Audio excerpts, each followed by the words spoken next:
Hey, what's up, everybody? This is Sharif Ali, administrator, creator of Moors in America, moorsinamerica.com, and I'm coming at you with my daughter. Say hi. Hi. And we're going to talk about the truth behind Thanksgiving. That's right, the holiday where everybody gets together and eats all the food and stuffs themselves and, you know, hook up with your family and all that stuff. What do they tell you about Thanksgiving in school, baby? They say that Thanksgiving is more of a holiday where the pilgrims came and the Indians met them and helped them with, well, living in a new land. Okay. But then they betrayed them. Oh, they teach you that they betrayed them? Yeah, but they don't say anything else about it. Okay. So we're going to go a little bit more in depth and talk about Thanksgiving and from a Moorish perspective, Moorish American perspective, okay? So I'm going to read some things and talk about it and just give my perspective on it. And if you want to see more in depth, I'll put the sources cited in the description. So click on the description to see more about it. So okay. this thing that I'm reading right here is The Truth Behind Thanksgiving, and it's by Brother Dexter Harper. Okay, and he was just saying Thanksgiving is a holiday where you celebrate the things you're thankful for and spend time with your family and loved ones. Okay? And that's great. That's cool. If everybody's doing it, hey, I'm not even telling you don't celebrate Thanksgiving. I'm not going to act like I didn't have family that came in from out of town and might even go, visiting people and stuff like that. I'm not saying any of that. I'm not saying we're not cooking. I'm not saying any of that. I'm not telling anyone what to do.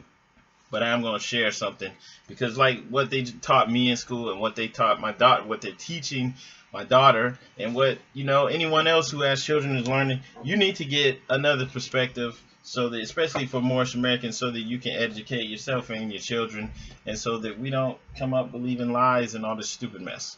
All right, so in this thing, The Truth About Thanksgiving, the author was saying that contrary to the lies we're told in the public food system, the turkey bird had nothing to do with the origin of Thanksgiving and an alleged friendship with the Wampanoag Indians and the Pilgrims. They didn't tell us this in school, though. They told us that the original day of Thanksgiving was between October to November in 1621, right? That's what they tell us, like around that time. And the Pilgrims and the Indians helped them survive, and in reality, the Pilgrims killed about 91 Wampanoag Indians. Okay. Mm-hmm. And that practice of Thanksgiving had been celebrated prior to that whole interaction with the Pilgrims and the Indians, right? Yeah. Okay, so this goes back really far in history, farther back than the Pilgrims. Okay, in school we're not really taught good history, not even good European history, even though the Europeans conquered and went under their rule.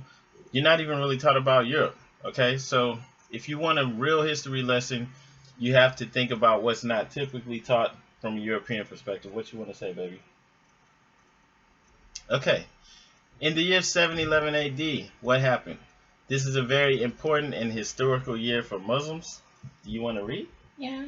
Okay, go for it. So, ever wondered why you see so many Arab Muslim-owned stores called 7-Eleven, which are ran and operated by Arab Muslims? Now you know why. In the year 711 AD, the great Moorish warrior Gabriel Gabal Tariq Tariq led an army of 7,000 fearless men, 6,700 native Moorish Americans, and 300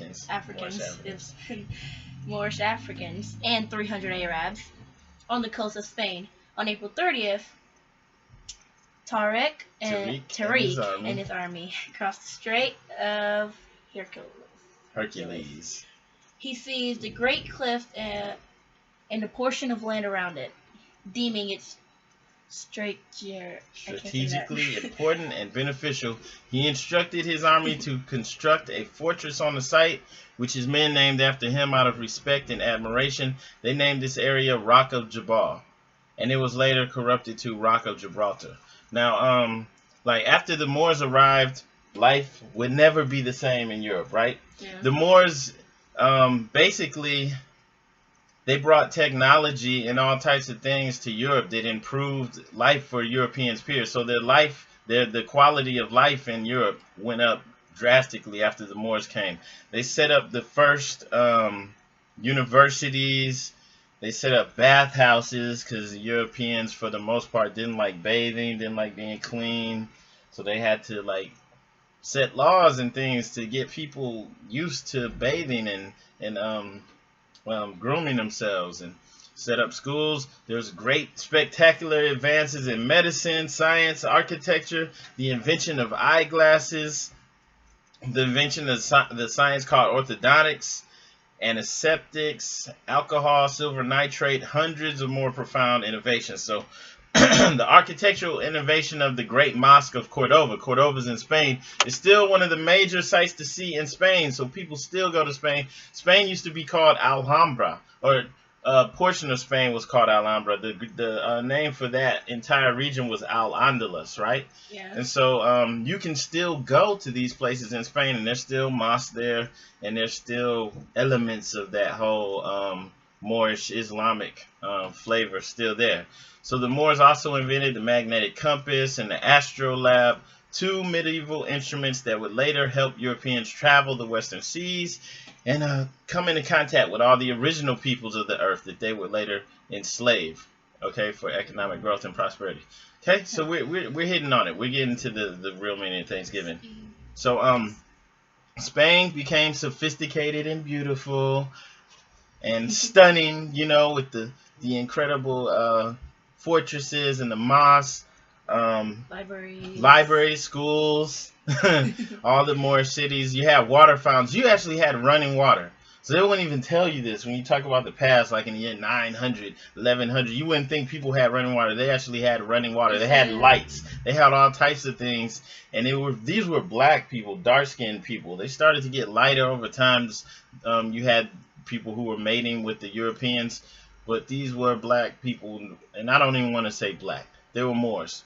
So you had water fountains, public bathing, restroom facilities were made available to all the citizens in the Moorish cities, and they didn't force people to be Muslims. They didn't, people were Christians. You had Jews. You had Moors who were Jews. A lot of black Moors were Jews and Muslims. Okay, so they didn't force people to do, certain religion. Education was offered to all citizens, including women who were denied education in Europe during this time. Moorish Spain became the light of Europe, which was engulfed in the Dark Ages, okay? And they basically came through and saved them because, you had like the Black Plague and all these things that came through and wiped out a ton of Europeans.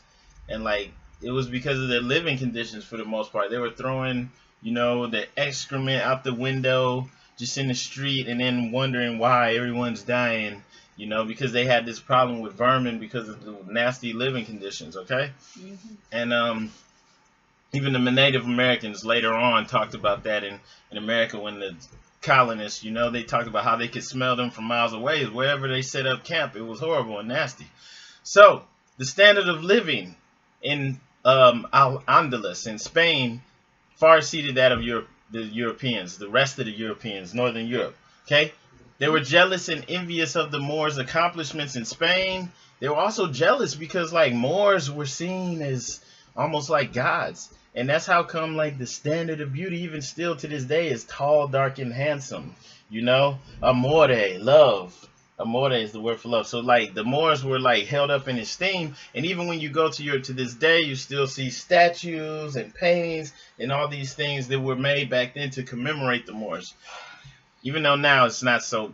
Matter of fact, if you go to Spain now, this is after the Crusades and the Moors have been kicked out. The people have these reenactments where they're defeating the Moors. But back then, yeah, they were held up in esteem because they improved the quality of living, and then you had the ones on the outside who were still living dirty and rugged, and they were jealous.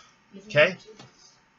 The Christian Spaniards fought hard to rid Europe of their benevolent Muslim conquerors. There were eventually many bloody Muslim Christian battles, and this is leading up to the real reason for Thanksgiving. Okay, um, you had in-house fighting and interracial relationships between the Moorish men and the white Christian Spanish women, who remained covertly loyal to Christianity. And this helped to weaken and destabilize the Moorish Empire because they're having children with these basically white women, white Spanish women, and they're creating these babies who are going to be like influenced by their mothers and influenced by the condition in which they were brought in, you know, because they're like, some of the guys, some of the Moors who were powerful, they had like several women. So these women were actually Christian and they were still loyal to, you know, their own people, their own side. And so this helped to weaken the Moorish Empire over generations. So in the year 1491, this is like nearly 800 years later, the Moors surrendered the city of Granada, Spain, their last stronghold. So this was the last fortress. This is where actually the Sultan was at, I believe. Not the Sultan, there was an emperor there. So this was the last stronghold. On November 25th, 1491, the Moors signed the Act of Capitulation, after which Spain's King Ferdinand and Queen Isabella took possession of the city. The Spanish Christians were thankful for the Moors giving up Granada, ending Islamic rule in the country. There was a merry and festive day. This was a merry and festive day for Europeans, and this would henceforth be a day of thanks. So the Spanish Christians were thankful for the Moors giving up Granada. Okay, and you know, this happened over time. I mean, whose empire lasts 800 years? America is not even half of that. America's like what? The United States, rather, is like what, 300 years old? Almost, not even. They celebrated bicentennial in the 70s, so it's 230 years old, right? Moorish Spain was about 800 years old. They fell, they weakened themselves, they fell, they gave it up, and that was Thanksgiving was celebrated. Remember, this happened on November 25th, 1491, and this is where it came from. So, the defeat of the Moors brought three options. You want to say that? Yeah.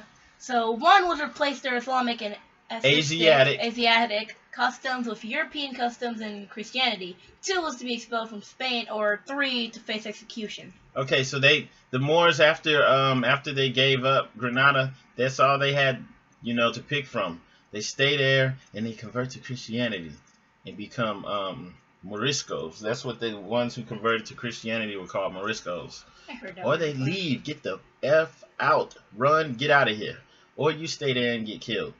Okay? And they would actually go through the Moorish homes and like inspect their homes to see if they saw any stuff to show they were still Muslims.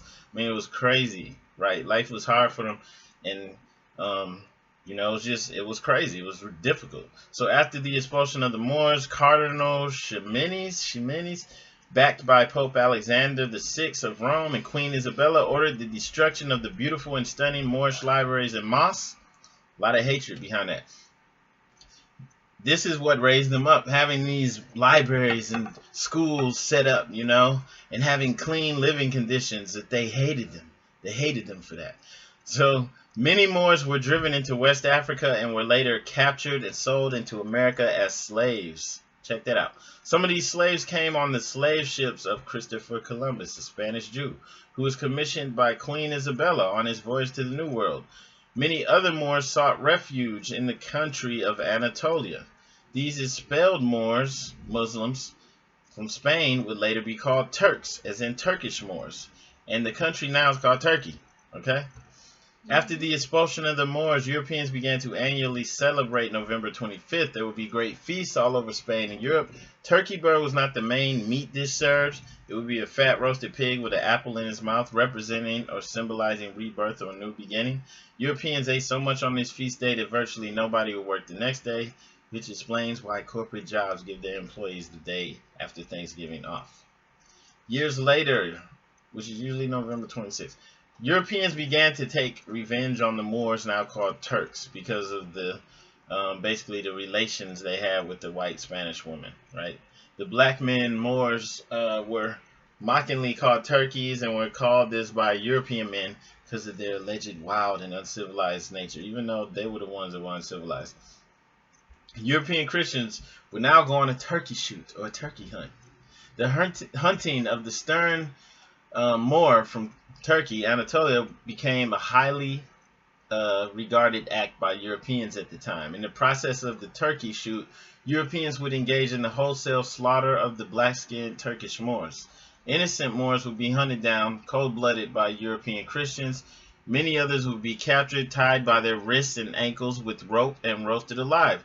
Just like you roast that turkey bird in the oven, right? Don't you tie his wrists and ankles up? Tie him up. And okay, the Moors that were not roasted alive were laid on the ground, and a European male would take a knife and literally carve up the Turk, which is why many people are reenacting this whole carving the turkey bird on Thanksgiving thing. This bloody, carved up Turk, Moorish man, would then have his internal organs removed and his body stuffed with certain fabric materials. And this is the sick origin of stuffing a turkey bird with bread stuffing or dressing. The Moorish woman were literally carved and cut apart the way meat eaters and butchers today cut up a chicken. Many European men would say, "Give me a breast or I'll take a thigh or a leg," just like you do when you're eating this food. So breasts, thighs, legs are all female, sexually related and connotative body parts. Women are sized up and critiqued off of these things. So, this is crazy, right? Yeah, that's disgusting.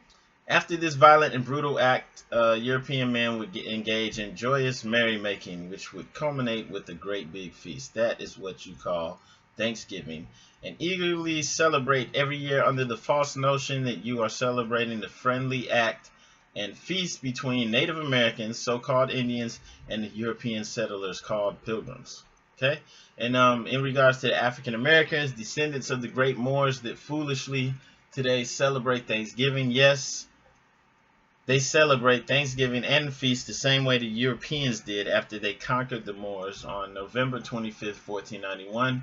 And in this, they celebrate the loss of their own land, the rape of their own women, the murder of their own children, the humiliation of their own forefathers, the fall of their empire, the enslavement of their own people. They celebrate this. What? Go ahead, baby. They celebrate this dark and shameful day of their own people and call it Thanksgiving. So, once again, I'm not telling anybody what to do. Just want to put that out there because, like, they're teaching your children that it was just a happy time that, the Indians came and helped the people who, like, and then got killed afterwards. Yeah, tortured them. And so it's like, yeah, and there was this newspaper put out called the Moorish Guide. It had an old article, says 1982 November, Thanksgiving for whom? And it's got a picture of Prophet Noble Drew Ali, who, for those who don't know, started the Moorish Science Temple of America, came to help the lost found Asiatics know that they have a nationality. We're Moorish Americans. And pretty good reading. Pretty much says a lot of the stuff that I just told you.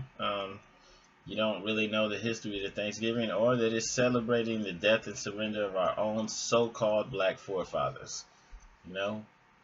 So once again, look that up. November 25th, 1491. This really happened. The Moors really signed over, Granada, gave it up, and that was a thankful day for the people who wanted to take our empire. And yeah, it's crazy. You can even look it up on Wikipedia. Treaty of Granada. Okay. So basically, if you're celebrating Thanksgiving, you're celebrating the fall of your own people. Yeah, in many ways, like the Treaty of Granada, known as the capitulation of Granada. The treaty provided a short truce, followed by the relinquishment in January 1492 of the sovereignty of the Moorish Emirate of Granada. So this was in 1491. What happened in 1492? Who came to the Americas and started messing things up? Christopher Columbus. Yeah, So that happened. Boom, we fell. Ooh, next year, all of a sudden, these guys who they told you thought the world was flat are able to come over here. So, it's possible that this was part of the Moorish Empire. I know there's something alluding to that in the Holy Seven Circle Quran and Moorish Temple of America, but I'm not gonna really hit on that right now. Just wanted to share that with you.